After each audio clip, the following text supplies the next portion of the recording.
ভারত সফর শেষে দেশে ফিরেছে বাংলাদেশ জাতীয় ক্রিকেট দল। বিমানবন্দরে সবার চোখে মুখে কিছুটা হতাশার ছাপ দেখা গেছে। তবে ভারত সফরে ইতিবাচক অভিজ্ঞতা শ্রীলঙ্কা মিশনে কাজে লাগানোর প্রত্যয় জানিয়েছেন স্পিনার মেহেদী মিরাজ। নিজের ব্যাটিং নিয়েও স্বস্তি প্রকাশ করেন এই টাইগার অলরাউন্ডার। প্রতিবেশী দেশ ভারতের মাটিতে বাংলাদেশ ক্রিকেট দল পা রেখেছিল বহু প্রত্যাশা নিয়ে। প্রতীক্ষিত সেই হায়দ্রাবাদ টেস্টে বাংলাদেশ ক্রিকেট দল ফেভারিট ভারতের বিপক্ষে জাগিয়েছিল ড্রয়ের স্বপ্ন, কিন্তু কিছু ছোট ছোট ভুলে হাতছাড়া হয় সেই স্বপ্ন। সঙ্গী হয় এক রাশ হতাশা।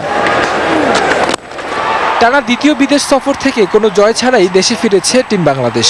মিস ফিল্ডিং, রান আউটের সুযোগ হাতছাড়া, টপ অর্ডারের রান না পাওয়ার সঙ্গে অধিনায়ক মুশফিকের উইকেট কিপিংও উঠতে পারে কাঠগড়ায়। এত কিছুর পরও টেস্ট র্যাঙ্কিংয়ের শীর্ষ দলের বিপক্ষে বাংলাদেশের পাওয়া ছিল অনেক কিছু।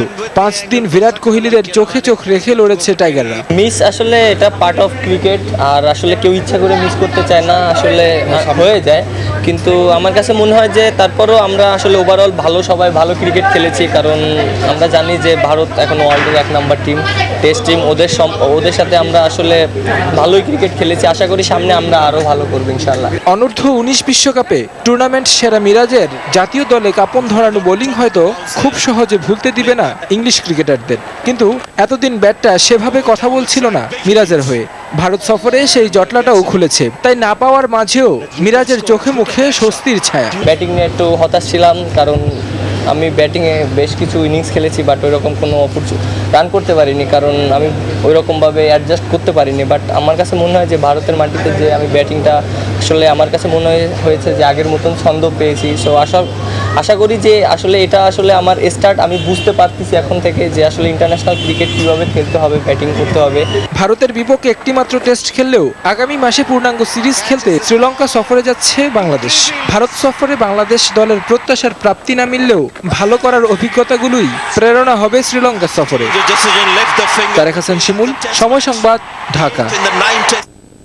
আসন্ন ইন্ডিয়ান প্রিমিয়ার লিগে আইপিএল এর ক্রিকেটার নিলামের তালিকায় বাংলাদেশের 6 ক্রিকেটারের নাম উঠেছে। তারা হলেন তামিম ইকবাল, মাহমুদুল্লাহ রিয়াদ, তাসকিন আহমেদ, মেহেদী মিরাজ, সাব্বির রহমান ও এনামুল হক বিজয়।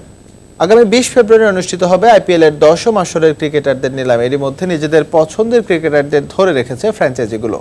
তবে প্রতিটি দলই এখনও কিছু ক্রিকেটার দলে ফেরাতে পারবে, সেজন্য 351 জন ক্রিকেটারকে নিলামে তুলেছে আইপিএল কর্তৃপক্ষ।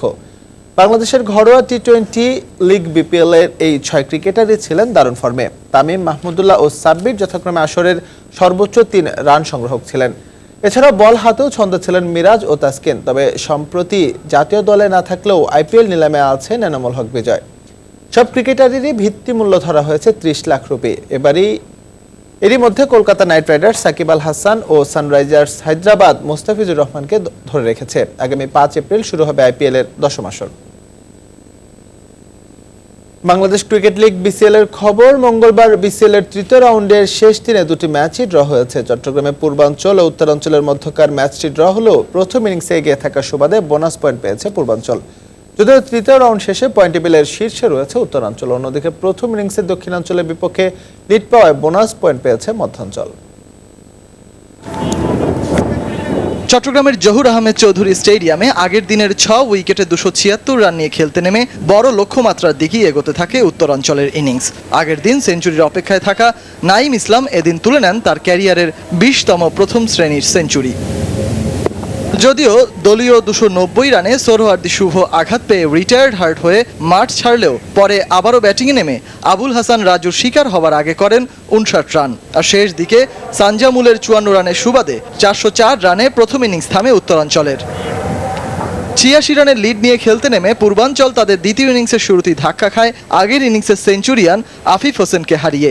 দলীয় 12 রানে আফিফ ফিরে গেলেও ইমতিয়াজ 44 ও তাসামুল হক 32 রানে অপরাজিত থাকায় দ্বিতীয় ইনিংসে 1 উইকেটে 92 রান নিয়ে চতুর্থ দিন শেষ করে পূর্বাঞ্চল। ফলে নিষ্প্রাণ ড্র মেনে নিয়েই মাঠ ছাড়ে দুদল। এদিকে নারায়ণগঞ্জের খান সাহেব ওসমান আলী স্টেডিয়ামে আগের দিনের 1 উইকেটে 7 রান নিয়ে খেলতে নামা মধ্যাঞ্চলের সামনে জয়ের জন্য লক্ষ্যমাত্রাটা ছিল 279 রানের। কিন্তু বোলিং সহায়ক উইকেটে তারকায় ঠাসা দক্ষিণাঞ্চলের শক্তিশালী বোলিং আক্রমণের বিপক্ষে কখনোই জয়ের জন্য ছোটেনি মধ্যাঞ্চল। দলের টপ অর্ডারের দুই নির্ভরযোগ্য ব্যাটসম্যান সাইফ 22 ও মেহরাব জুনিয়র ব্যক্তিগত মাত্র 4 রানে বিদায় নিলে হারের শঙ্কাই জেঁকে বসে মধ্যাঞ্চলের জন্য। তবে এ ম্যাচে ব্যাটে বলে অনন্য পারফর্মার শুভাগত হোমের 52 ও তাইবুরের অপরাজিত 39 রানের সুবাদে 5 উইকেটে 190 রানে দিন শেষ করে মধ্যাঞ্চল। তাই লক্ষ্যমাত্রা থেকে 89 রান দূরে থেকেই অমীমাংসিতভাবেই শেষ হয় ম্যাচটি। সজল মিত্র, রিচার্ড, সময় সংবাদ। আইসিসি নারী বিশ্বকাপ বাছাই পর্বের সুপার সিক্সে নিজেদের প্রথম ম্যাচে বুধবার আয়ারল্যান্ডের বিপক্ষে মাঠে নামবে বাংলাদেশ। কলম্বোর ক্রিকেট ক্লাব গ্রাউন্ডে ম্যাচটি শুরু হবে বাংলাদেশ সময় সকাল 10:30টায়। গেল সোমবার শেষ হয়েছে গ্রুপ পর্বে খেলা। দুটি গ্রুপ থেকে 3টি করে মোট 6টি দল উঠেছে সুপার সিক্সে। বিপরীত গ্রুপের 3টি দলের বিপক্ষে 1টি করে ম্যাচ খেলবে প্রতিটি দল। এই পর্ব শেষে সেরা 4টি দল খেলবে সেমিফাইনালে। আয়ারল্যান্ড ছাড়াও দ্বিতীয় ও তৃতীয় ম্যাচে বাংলাদেশের প্রতিপক্ষ যথাক্রমে ভারত ও শ্রীলঙ্কা। পরের ম্যাচগুলোতে প্রতিপক্ষ অপেক্ষাকৃত শক্তিশালী হয় প্রতিযোগিতায় টিকে থাকতে এই ম্যাচের জয় অত্যন্ত গুরুত্বপূর্ণ রুমানা বাহিনীর জন্য। প্রথম দিন বাংলাদেশ ছাড়াও